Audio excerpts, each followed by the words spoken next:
পড়ার পর কাটাতে চাই, কিন্তু পড়াশোনার জন্য হয় না। হ্যাঁ, মাঠের জন্য পারি না। আমার বাসার আশপাশে কোনো খেলাধুলার জায়গাও নেই। ছাদে যে যাবো, ছাদেরটাও লক করা থাকে দরজা। ভিওআই উচ্চারণ নগরীতে বাস করা প্রতিটি শিশু কিশোরের কণ্ঠস্বরের প্রতিধ্বনি। আকাশ ছোঁয়া ভবন আর কংক্রিটের দেয়ালে চাপা পড়ছে তাদের স্বপ্নগুলো। শিশু কিশোরদের নিয়ে মহাপরিকল্পনার বুলি শুনে আনন্দে আহ্লাদে তালি দিল, পরবর্তীতে পদক্ষেপ হারিয়ে যাচ্ছে সেই তালির শব্দের মতোই। চার দেয়াল আর কয়েকশো ফুটের মধ্যেই বেড়ে উঠছে আগামী প্রজন্ম। নগরীর প্রতিটি এলাকার চিত্রই এখন এমন। বাসার সাথে ছোট্ট একটু ব্যালকনি জোটে না অনেক বাসাতেই। এমন সৌভাগ্য যাদের, তারা হয়তো আকাশের দিকে তাকিয়ে ভাবে পাখি হওয়াই ভালো ছিল।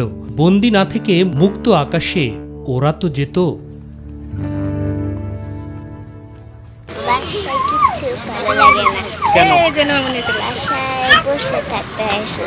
যেরকম বাসার ভিতরে বন্দি থাকে, ওরাও থাকতে থাকতে মানে ওদেরকেও মানে মেন্টালি ওরাও হতে পারে না, ডেভেলপ হতে পারে না। এই কারণে ওদেরকে একটু বাইরের পরিবেশে নিয়ে আসা দরকার। আমার সাইকেলে, স্লিপিংয়ে, ঘোড়ায় চড়তে মজা লাগে আর দোলনা খেতে মজা লাগে। কনক্রিটের এই নগরীতে বাসাবাড়ির ছাদ ব্যবহারেও এখন সুযোগ খুব একটা নেই। নিজেদের ফ্ল্যাট হলে হয়তো সে সুযোগ কিছুটা মেলে। ঢাকা শহরে বাসা তো একদম ছোট, এখানে তো সবাই ফ্ল্যাটের ভিতরে থাকে, যার যার বন্দি অবস্থায়। আমাদের বাসায় বলতে গেলে ছাদ নেই। বেশিরভাগ আবাসিক ভবনের ছাদও ব্যবহারের জন্য মুক্ত থাকে না। বাণিজ্যিক চিন্তা থেকে বিধি বহির্ভূতভাবে নির্মাণ করা হচ্ছে একাধিক রুম। আবার কোনো কোনো ভবনের ছাদে করা হচ্ছে হোটেল, রেস্তোরাঁ। ফলে এসব ভবনে বাস করা পরিবারগুলোর শিশুরা বঞ্চিত হচ্ছে ছাদ ব্যবহার থেকে। ছাদ কৃষি বা বাগান করার উদ্যোগ দু একজন ভবন মালিককে নিতে দেখা যাচ্ছে বর্তমান সময়ে। উদ্যোগটি ভালো, কিন্তু সেই অজুহাতে অনেকেই আবার ছাদ ব্যবহার করা থেকে বঞ্চিত করছেন সেই বাড়িতে বসবাস করা পরিবার, বিশেষ করে শিশু কিশোরদের। উচ্চবিত্ত শ্রেণীর সন্তানরা স্কুলে যাওয়ার পথটুকুও বন্দি থাকে ব্যক্তিগত গাড়ির মধ্যে। স্বচ্ছ গাড়িতে বসে ধুলা ময়লা জমা উইন্ডোর গ্লাস দিয়ে অস্বচ্ছভাবে দেখে দেখে বড় হচ্ছে প্রিয় নগরীটাকে। তাই কখনোই আর তাদের ভাবনায় স্বচ্ছ হয় না দেশ। অন্যদিকে মধ্যবিত্ত শ্রেণীর সন্তানদের যাতায়াতের ভরসা স্কুল ভ্যানের এমন বন্দিচিত্র নতুন কিছু নয়। নানাবিধ কারণেই বই খাতা নিয়ে মুক্ত আকাশের নিচে খোলা রাস্তা দিয়ে হেঁটে হেঁটে স্কুলে যাওয়ারও নেই সুযোগ এই নগরীতে। স্কুলের ভিতরের চিত্র আরও কষ্টের। শিক্ষা প্রতিষ্ঠান প্রিয় প্রাঙ্গণ হওয়ার কথা থাকলেও তা নয়। নগরীর অধিকাংশ শিক্ষা প্রতিষ্ঠানেরই নেই খেলার মাঠ কিংবা শিশুদের খেলাধুলার জায়গাটুকুও। ফলে সেখানেও বন্দি আগামী প্রজন্ম। কোনটা বেশি, স্কুল বেশি ভালো লাগে না মাঠ বেশি ভালো লাগে খেলাটা?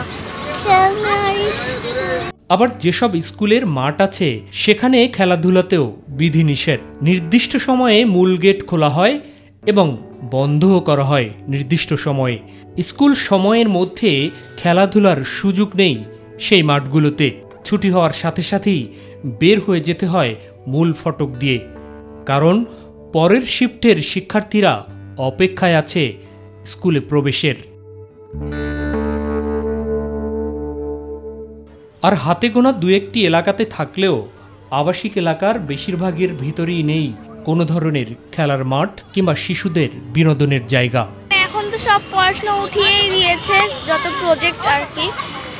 একটা দিন প্রজেক্ট করলাম, আবার পরশু দিন আরেকটা প্রজেক্ট, এমন চলছে গ্রুপ ওয়ার্ক। বিকেলে বাসায় থাকি। তোমার বাসার পাশে মাঠ আছে? বাসার পাশে না, বাসার পাশে না। আপনার এলাকায় যেখানে থাকেন ওখানে কি খেলার মাঠ বা? ওখানে খেলার মাঠ আছে, বাট ওখানে ছোট বেবিদের খেলা করানোর জায়গা নেই।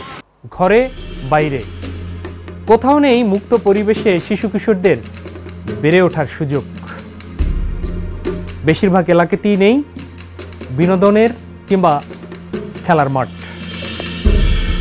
দু একটি এলাকাতে বাণিজ্যিকভাবে গড়ে উঠেছে শিশু পার্ক। সেগুলোর অবস্থা কেমন, একটা বিরতি থেকে ফিরে এসে তুলে ধরব তাদের গল্প। রাজধানীর বেশিরভাগ আবাসিক এলাকাতেই কিন্তু নেই খেলার মাঠ কিংবা শিশুদের বিনোদনের জায়গা। দু একটি স্থানে শিশু পার্ক রয়েছে। সেগুলোর কি অবস্থা, তার দু একটি থেকে চলুন ঘুরে আসি। রমনা পার্ক, এই জায়গাটি রাজধানীর ফুসফুস খ্যাত। প্রাতঃভ্রমণ থেকে শুরু হয় আনাগোনা। দিনব্যাপী দূর দূরান্ত থেকে পরিবার সমেত আসেন নানান পেশার মানুষ। সরকারি একটি কর্তৃপক্ষের তত্ত্বাবধানে থাকা এই জায়গাটির প্রবেশে নেই কোনো ফি। শিশুদের জন্য রমনা পার্কের এক পাশে রয়েছে এই জায়গাটুকু। খেলাধুলার বিভিন্ন রাইডসও বসানো রয়েছে।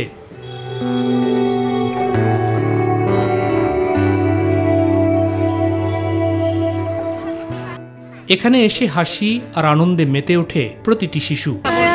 এখানে যেতে অনেক ভালো প্রতিদিন আসে না, ওই খেলনাটাই ভালো লাগে, ওখানে যেতে ভালো লাগে, যেন এটা ওদের স্বর্গরাজ্য।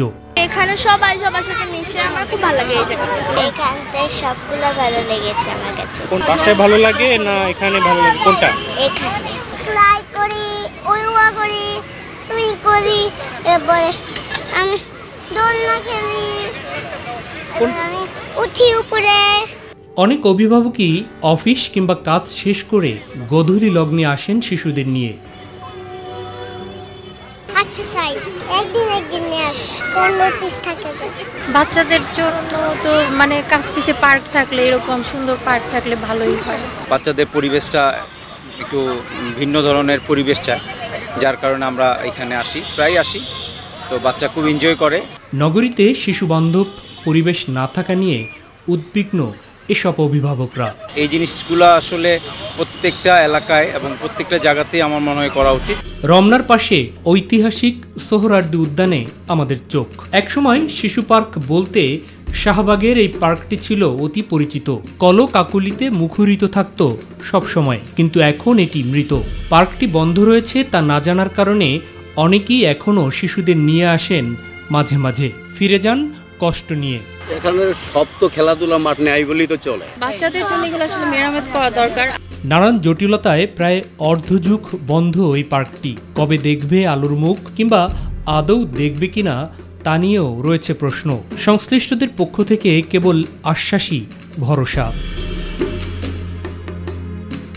আমাদের গন্তব্য এবার কলাবাগান। শহীদ শেখ রাসেল শিশু পার্ক ছোট্ট পরিসরে ধানমন্ডি লেক সংলগ্ন কলাবাগানের মূল সড়কের পাশে গড়ে তোলা হয়েছে এই পার্কটি। সিটি কর্পোরেশনের অর্থাৎ সরকারি অর্থায়নে গড়ে তোলা হলেও এই পার্কটি ইজারা দেয়া, তাই প্রবেশ করতে দিতে হয় ফি। পার্শ্ববর্তী বিভিন্ন এলাকার শিশু কিশোরদের জন্য বিনোদনের ভরসা এই পার্কটি। এই পার্কটিতে নিজেদের অর্থায়নেই বিভিন্ন রাইড স্থাপন করেছে ইজারাদার কর্তৃপক্ষ। প্রতিটির জন্য রয়েছে আলাদা ফি। তবে তথ্য বলছে পার্কটি নির্মাণের সময় বেশ কিছু খেলনাও স্থাপন করে দেয়া হয়েছিল। সেগুলোর অস্তিত্বও দেখা গেল, তবে অক্ষত নেই একটিও। গ্রিন লাইফ হাসপাতালের সাথে ওখানে তো মাঠও নাই, খেলার কিছু। ক্যামেরার চোখে স্পষ্ট হয় প্রতিটি ফ্রি খেলনার এমন চিত্র। বুঝতে আর বাকি রইল না কেন এমন অবস্থা। দর্শনার্থীদের মধ্যেও এ নিয়ে রয়েছে প্রশ্ন। এক একটা রাইড টাকা বেশি। ঢাকা শহরে তেমন কোনো পার্ক নেই কাছে, তাই আমরা এখানে এসেছি। তো তখন ওই যে ওখানে দোলনা ছিল, তারপরে এখানে আরও ফ্রি রাইড ছিল, এগুলো তো সব এখন আর নেই। এ নিয়ে কথা হয় দেখভালের দায়িত্বে থাকা ইজারাদার কর্তৃপক্ষের লোকের সাথে। রাইডগুলো হচ্ছে যিনি ইজারাদার সেই করে নিয়েছে। ফ্রি রাইডগুলোর ভিতরে হচ্ছে একটা দোলনা আছে, আর হচ্ছে সিটি কর্পোরেশন যেগুলো লাগাই দিছে সেগুলো হচ্ছে সিটি কর্পোরেশনেরই দায়িত্ব, এটা হচ্ছে ঠিক করে দেওয়াটা। অনতি দূরে শ্যামলীর শিশু মেলাতেও রয়েছে শিশুদের খেলাধুলা এবং বিনোদনের ব্যবস্থা। তবে ছোট্ট পরিসরের এই পার্কটিতে প্রবেশ ফি এবং খেলাধুলার জন্য ফি দিয়ে সন্তানদের নিয়ে সচরাচর সেখানে যাওয়া হয় না মধ্যবিত্ত শ্রেণীর। একটি অন্তর্ভুক্তিমূলক সমাজের জন্য, একটি ইনক্লুসিভ সোসাইটির জন্য সেটি হলো যে এমন কিছু ব্যবস্থা দিয়ে থাকতে হবে, এমন কিছু ব্যবস্থা রাখতে হবে, এমন কিছু পরিবেশ এবং এমন কিছু এভিনিউ রাখতে হবে, তৈরি করতে হবে, যেখানে সমাজের সকল শ্রেণী পেশার মানুষের সন্তানরা সেখানে যেন যেতে পারে। পার্শ্ববর্তী শেরেবাংলা নগর এলাকার মধ্যে বিনোদনের কয়েকটি পার্ক এবং জাদুঘর থাকলেও খরচ একেবারে কম নয়। ফলে কোনো বিশেষ উপলক্ষ কিংবা উৎসবের সময় ছাড়া মধ্যবিত্ত শ্রেণী তাদের সন্তানদের নিয়ে যেতে চায় না সেই স্থানগুলোতে। যে চার দেয়ালে থাকলে মোবাইলের ভিতরে থাকতে হয়, সেক্ষেত্রে যদি একটু প্লে জোন হয়, খোলামেলা পরিবেশ ঠিক একরকম, তাহলে বাচ্চাদের জন্য অনেক ভালো হয়। প্রয়োজনের তুলনায় যৎসামান্য হলেও নগরীর বিভিন্ন এলাকায় থাকা হাতে গোনা যে কয়টি পার্ক বা বিনোদনের স্থান রয়েছে তাতে প্রবেশ ফি ছাড়াও প্রতিটি রাইডের জন্য গুনতে হয় 50 থেকে 300 টাকা পর্যন্ত। সবগুলো রাইডে চড়তে হলে 3 থেকে 5,000 টাকা গুনতে হবে একজন সন্তানের জন্যে। ফলে সন্তানদের একাধিক রাইডে ওঠার বায়না মেটাতে না পারার কষ্ট থাকে নিম্ন এবং মধ্যবিত্ত অভিভাবকের মনে। কমার্শিয়াল বেসিসে যখন করা হয় এবং যখন সেটিকে সকলের জন্য উন্মুক্ত যদি না করি, তখন একটি সমস্যা অনেক সময় হয়। সেটি হলো যে অনেক বৈষম্যের তৈরি হয়। সমাজের কিছু শ্রেণীর মানুষ তাদের সন্তানাদি তারা হয়তোবা সেখানে প্রবেশ অধিকার পাবে, আরেকটি শ্রেণীর মানুষ তারা পাবে না। ভাত জোটে না আবার দুধ রোজ, প্রবাদ বাক্যটি শুনেছেন নিশ্চয়ই। ইট পাথরের এই নগরীতে বাস করা স্বল্প আয়ের মানুষই জানেন তাদের জন্য কতটা কষ্টে দিন কাটে।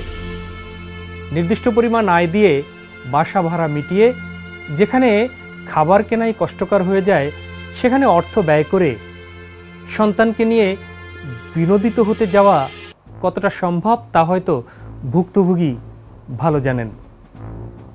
ফিরছি আর একটা বিরতি থেকে। প্রবাদে রয়েছে, টাকা থাকলে নাকি বাঘের চোখও মেলে। উচ্চবিত্ত পরিবারে জন্মানো সন্তানদের জন্য বিনোদিত হতে টাকা কোনো সমস্যা নয়। রাজধানীর ভিতরে এবং রাজধানী সংলগ্ন এলাকায় এমন কিছু পার্ক এবং বিনোদন কেন্দ্র আছে যেখানে প্রবেশ করতে এবং সেখানের রাইড কিংবা টয়ে উঠতে যে পরিমাণ টাকা প্রয়োজন হয়, সে পরিমাণ টাকা দিয়ে তাতে যাওয়া মধ্যবিত্ত শ্রেণীর পক্ষে সম্ভব নয়। তবুও দু একটা উৎসবের সময় টাকা জমিয়ে সন্তানদেরকে নিয়ে যাওয়ার চেষ্টা করেন পরিবারগুলো, যদিও সবগুলো রাইডে ওঠানোর সৌভাগ্য কিন্তু হয় না তাদের। রাজধানীর সংলগ্ন এলাকা এবং নগরীর মধ্যে স্বনামধন্য দুটি বিপণীতে শিশুদের ছাড়াও বড়দের জন্য রয়েছে খেলাধুলা এবং বিনোদনের ব্যবস্থা। অনেকগুলো রাইড থাকলেও প্রবেশ ফি এবং রাইড ফি মধ্যবিত্তদের নাগালের বাইরে, ফলে বিনোদিত হওয়ার সুযোগ হয় না তাদের পরিবারের সন্তানদের। এক্সপেন্সিভ, তাই জন্য গরিবদের জন্য ওরকম মধ্যবিত্তের জন্য একটু কষ্ট হয়ে যায়। আর ঢাকার বেশিরভাগ জায়গাগুলো এক্সপেন্সিভ।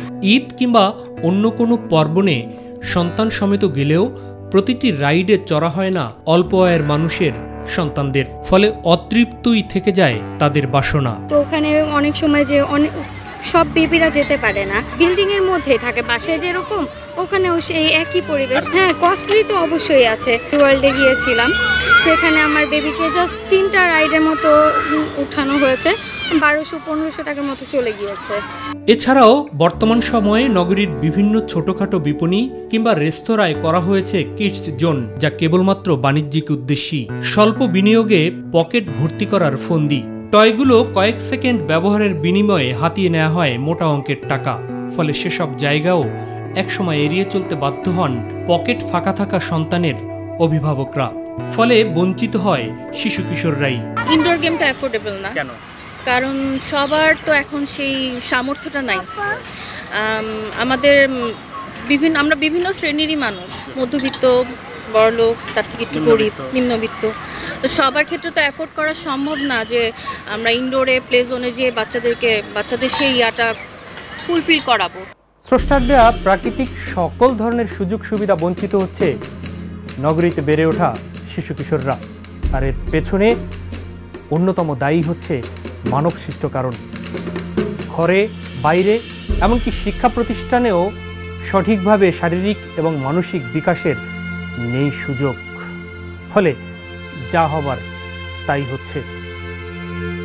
শিশু কিশোররাও জড়িয়ে পড়ছে, আসক্ত হয়ে পড়ছে মাদকে, এমনকি নিজেদেরকে অনেক নেতিবাচক কাজের সাথেও তারা জড়িয়ে ফেলছে।